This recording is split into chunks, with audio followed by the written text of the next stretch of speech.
I'm glad you as a board are continuing the conversation tonight on Policy 720, and that you are willing, hopefully, to take into consideration the overwhelming concerns of parents, students, and the community. At last week's meeting, some board members and public speakers touched on the civil rights issues of the past. Several folks mentioned quite correctly and emphatically that in each of these cases, we finally afforded many marginalized groups their much-deserved rights as Americans and as human beings. Some examples given included the Black civil rights movement of the 1950s and 60s, women's civil rights issues, the rights of those with special educational needs, and at past board meetings, disabilities have been mentioned, with the example of parking lots now required to have handicapped spaces.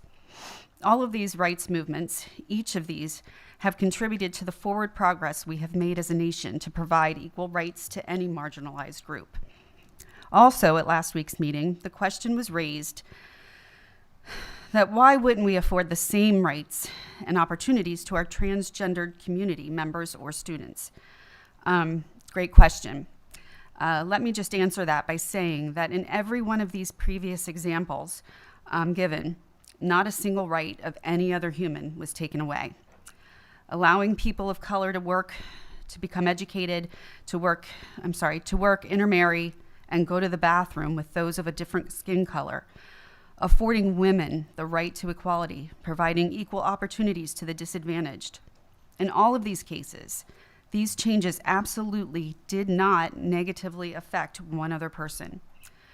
To equate the transgender bathroom issue here at PV with that of a civil or human rights campaign is simply a flawed thought process. Maybe it's the libertarian in me that sees this clearly, although I am a registered Republican. But it is of the utmost importance that while we are providing rights to one marginalized group, we are not infringing on the rights of another, as this would be an outright injustice. Especially in the case of young innocent women and girls who are vulnerable at the young ages they are as they enter into high school.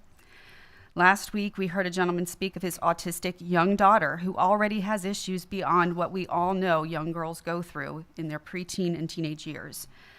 Let's do better in this situation. Let's be compassionate in a way that affords equality to everyone, to all.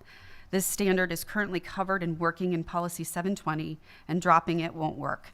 Let's continue to provide common decency and privacy in our already existing, clearly marked boys and girls restrooms. Thank you.